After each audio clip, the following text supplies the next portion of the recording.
Hello, beautiful peaches. Welcome to the Macros, Metabolism, and Motivation Beautiful Peach podcast. I'm your host, Caitlen, here to help you find your most unwavering love, beauty, and kindness for yourself inside and out. I will be teaching you nutrition and macro tracking secrets, reverse diet and metabolism health tips and tricks, and motivating the heck out of you so you will want to leap up and start conquering your goals right away. I am here to help bring you the light at the end of the tunnel so you can discover that self-love and truly become the most confident, beautiful peach possible. So grab a pen and a piece of paper, or if you're in the car or at the gym, go ahead and bump up your volume just a little so we can drown out those gym grunters next to you, and we can go ahead and dive right in. Don't forget to snag your completely free high-protein macro cookbook by simply doing a 5-star rate and review on this podcast. All you need to do is submit a 5-star rate and review, then send us your name and email through the link in the show notes so we know exactly where to send your cookbook. By submitting your 5-star rate review, this will also automatically enter you into the weekly podcast macro calculator giveaway. Every week, I give away a copy of my See You Schmidt macro calculator to one lovely winner who leaves an awesome 5-star rate and review. This winner is announced every week on my Instagram story as well as my newsletter email list. So leave that 5-star rate and review, and I'll see you in the episode. What is up, my beautiful, beautiful peach? I am excited for today's episode. It is near and dear to my heart because it is something that I have personally struggled with in the past, and now being on the other side, I am super excited to share some of my thoughts and feelings here. So today we are going to be talking all about willpower and how it is not actually the answer to long-term weight loss and food freedom. If you have ever had the feeling of a lack of trust in yourself due to failing at past diets, or you are kicking yourself because you feel that if you just had the willpower to continue, you could succeed, this episode is for you. It is a really good one. So without further ado, let's dive into podcast episode 99. Holy guacamole. We are almost at episode 100 and almost at 100. Actually, I think we've already hit that. Anyway, besides the point, let's dive into episode number 99. Your willpower won't help you lose weight.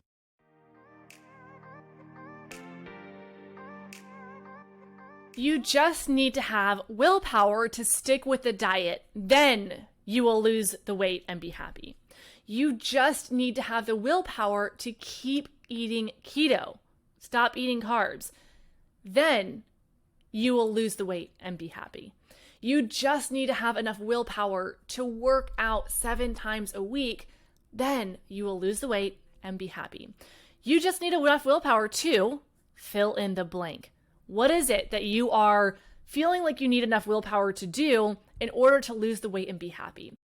Contrary to those statements, I strongly believe that willpower will not help you lose weight. And this is one of the most powerful statements that I personally believe can help you actually change your perspective, start to lose that weight, and keep it off without the dieting, without the binge eating, and while going into a space where you have an amazing relationship with food. We talked about this in my Beautiful Peach Mastermind, and one of my clients had one of the most amazing revelations. I actually specifically asked, I said, what are the biggest changes that they have had in BPM? And then I also asked, what would they have loved to hear from the nutrition industry, from the fitness industry that they previously believed before BPM? What would they have liked to hear? And this is what one of my clients said. I'm actually going to read it out to you. She said, I would have loved to hear that this is not because you lack the willpower. I just assumed that I was eating too much. I was not working out enough. But now I am eating more, I am working out less, and I am seeing the changes that feel sustainable. I am finally free. And so such a proud little mama bear moment for me, but she said it is not because you have that lack of willpower. And as we're having this conversation, when it comes to true transformation, a true next chapter of your life, it needs to be physical, it needs to be emotional, and it needs to be mental. We cannot feel good in our body, but not our mind. And vice versa, we cannot feel good in our mind and not feel good in our body and have this true next chapter. I think too many people think that they just need to have willpower to stay away from the carbs or stick to the diet, and then they'll be happy.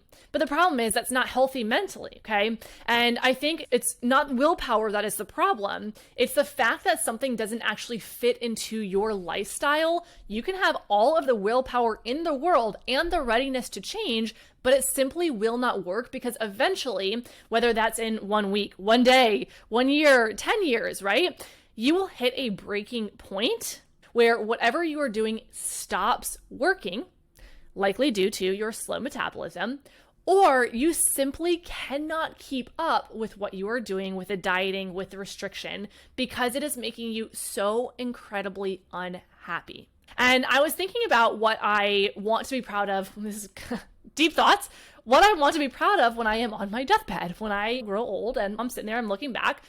What do I want to think about? What do I want to be proud of? I absolutely do not want to look back and remember stressing about food 24/7.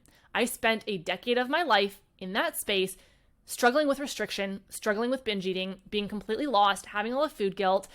Now being on the other side, it is the most freeing space you can ever be in. And the truth of the absolute truth of the matter, many of my memories of vacations, of holidays, of, time with friends and family in that decade where I was struggling the most, they do bring back memories of those struggles. And I to my core wish, and we can't change the past. We can only change the future and change the trajectory of where we're going. But it would have been nice to look back and remember actually enjoying the memories and the laughs and the smiles. And I do absolutely have wonderful, wonderful memories. But a lot of them have side memories or core memories of the struggle of my relationship with food, my body, my insecurities.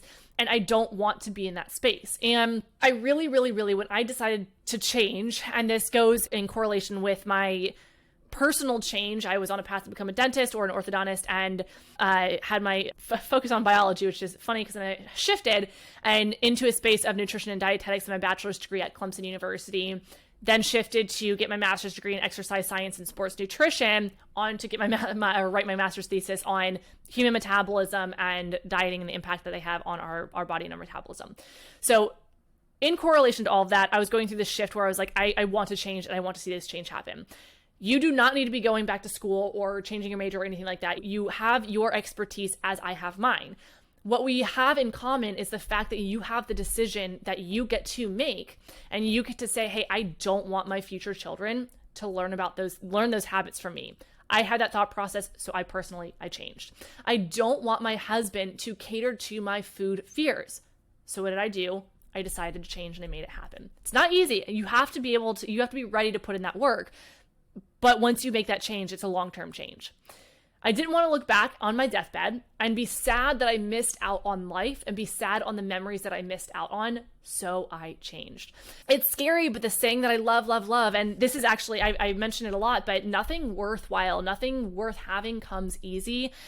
And way back when, in that decade where I was just in this massive struggle, I remember the background of my phone screen was, nothing tastes as good as strong feels or as fit feels or as skinny feels. That's what it was. Nothing tastes as good as skinny feels. And that was the background of my phone for such a long time, which is such a toxic quote. It is so toxic. And I mean, that is like the definition of restrictive eating quote right then and there. And so that was the background of my screensaver for a very long time. And when I say that, many of you probably have seen that because it's all over Pinterest, it's all over the restrictive world of social media and blogs and all of that fun stuff. And the shift that I made was nothing worth having comes easy.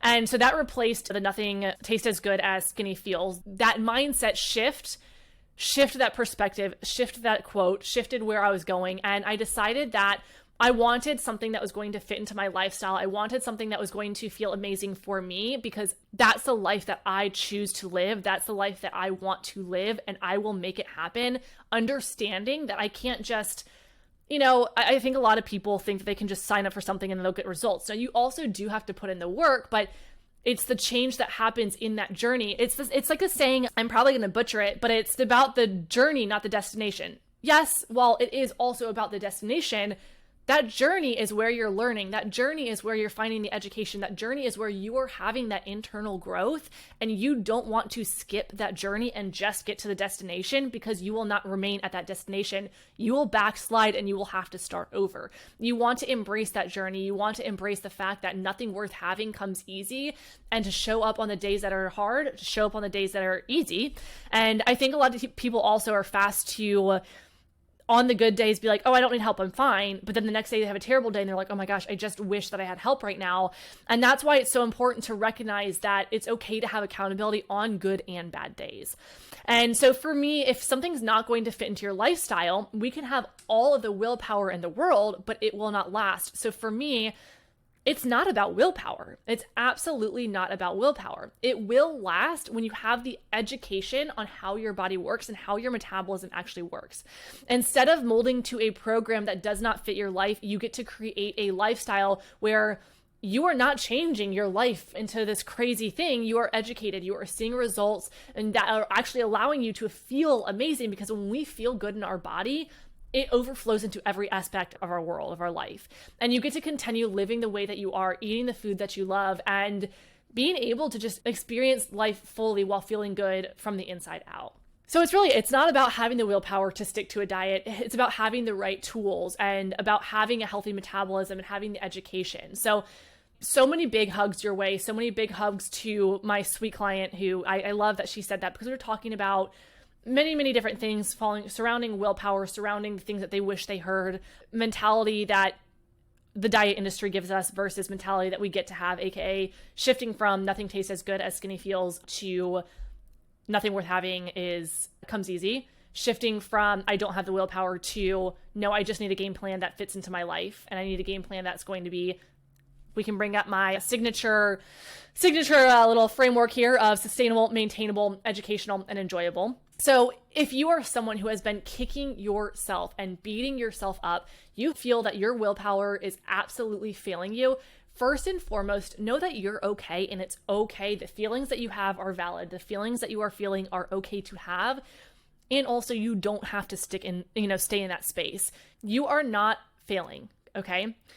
You are so gosh darn worthy. You get to trust yourself, and you don't have to trust diets, period. We don't like dieting. We get to trust ourselves, because when we bring it back to the basics and you heal from the inside out, you will succeed, and you only fail when you stop trying, okay? You only fail when you stop trying. So you can feel good because you and your body deserve it. You can do the hard things. You can do the scary things, and you know in your gut you want to do those. Period. End of story. You want them. Your gut says yes. It's scary. The scary things are what we need to do, because that's where the change happens.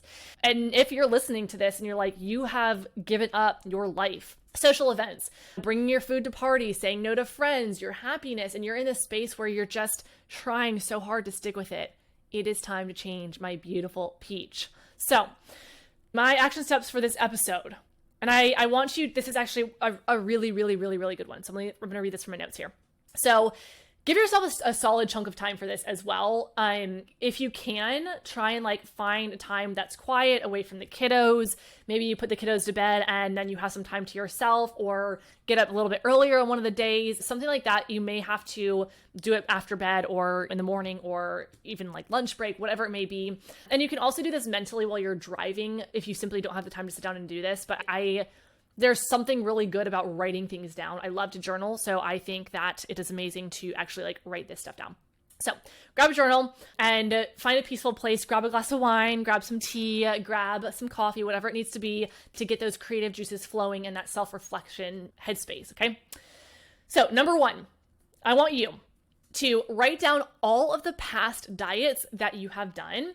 And number two, so think through all of the past diets that you have ever done, every single one of them, even if it was just cutting out a certain food. And number two, I want you to try really, really, really hard to remember when that first diet was that you have ever done. Was it when you were in middle school? Was it when you were in high school? Was it when you were in college? Do you remember, the specifics around it? Did I have, and I'll have clients who come to me and they're like, I wish I could remember. And they start to think about it and they're like, oh yeah, actually, I did this with my mom. Oh, wow. I actually realized that a lot of the, thoughts that I'm having, oh, I did this with a group of friends. I'm having these diet problems and this struggle with this diet mentality because I started doing this with a group of friends, felt safe, so I continued doing it. And you're starting to realize like, okay, I actually, the situation that I did those first diets, I felt really safe. I felt diets were safe, and that stuck with me until now. So I want you to think, how long ago was it? 10 years, a decade, 2 decades? How long ago was it? So how long have you been dieting? How have all of the above, so how long you've been dieting / all of the diet / the memories that you have revolving around dieting, how have those made you feel? And this one's going to be tough because it's not going to feel very good. It's going to feel icky. In order to start to heal, we have to think through the past ickies. We have to think through the ickies, but it will allow us to start to, or I guess, stop suppressing the feelings and start to embrace the fact of, hey, it happened. Hey, this is what's up. These are the diets that I've done. They don't make me feel good. And then we can start healing from there. So write down specifically, how did it make you feel? And you can even go through the specific diets if you want to like really get nitty gritty here, and write down from each diet what that scenario was. So let's just say you've done keto, you've done Weight Watchers, you've done Whole30, and you've done 21-day fix. Maybe you've done intermittent fasting. You've done all the things. With each of those, go ahead and write down the scenario that you were in when doing that diet, how long you did it, how it made you feel. Maybe you even felt great at first because you were starting to see changes, and then you hit that plateau yet again. And so you really want to make sure you're writing down how it made you feel. Did it start making you feel restricted? Oh, wow. Okay, so you realized you started doing keto. That was the third diet you did. Oh, interesting. That's when you started to binge eat. So start to write down so you can start to get a really good timeline of when you started to pick up certain habits, when you started to feel restricted with certain foods, and how they were making you feel. And then also how it makes you feel about the fact that you've been dieting for however long it has been, okay? Like what specifically made you feel bad? And I actually have this as a question 4. So not being able to eat the food that you love, the frustration of spending countless hours, getting nowhere, lack of trust of yourself that made you feel blank. And when in reality, you hold the power, you get to trust yourself when you have the right education and game plan, that all comes back. That's something that we really work with in BPM, is helping you gain that trust back. And then 5, what can you do today to make that change happen? Reach out for help, start tracking macros, start a reverse diet, start eating foods that were previously off limits. Those little things that you can do to start changing today. And how will that make you feel? How good will it feel when you actually are starting to eat more without the weight regain, aka reverse dieting? How good will it feel when you actually start to eat the foods that were previously off limit? Start to bring in those happy thoughts and write down all of those things, all of those changes that you can make, and how that will positively impact your life, how that will make you feel. And then number 6, do it. Go ahead and start actually taking steps towards making that change, okay? I have an episode where I have another really good, let me see if I can pull it up on my end here. Really good action steps also, and some kind of internal work and journaling. Go to episode 94, Tracking Macros 101, A Beginner's Guide to Tracking Macros. It's a really, really great episode. And then at the end of that episode, I actually talk through some really, really awesome action steps that you can take. And actually, a lot of my episodes have action steps on there just because I want to give you actionable items to start diving in right away. So with all this, feel free to DM me on Instagram and let me know if you need my support. I truly am here for you. Even if it's like you're not sure if you want a course, you don't know if you want coaching, you just need a place to start. I will walk through your personal, everything going on. You're just like, all right, I need help, Caitlen. We'll walk through your personal history, your goals, your diet history, and we'll figure out a best game plan for you and make sure that you are going in the right direction. Do not forget, you are so insanely capable and worthy and deserving of these changes. Do not forget it, okay? You are so freaking worthy and capable, and you can do the hard things. So with all of this, my beautiful peach, all the love and peaches your way, and I will see you in the next episode. Bye, beautiful peach.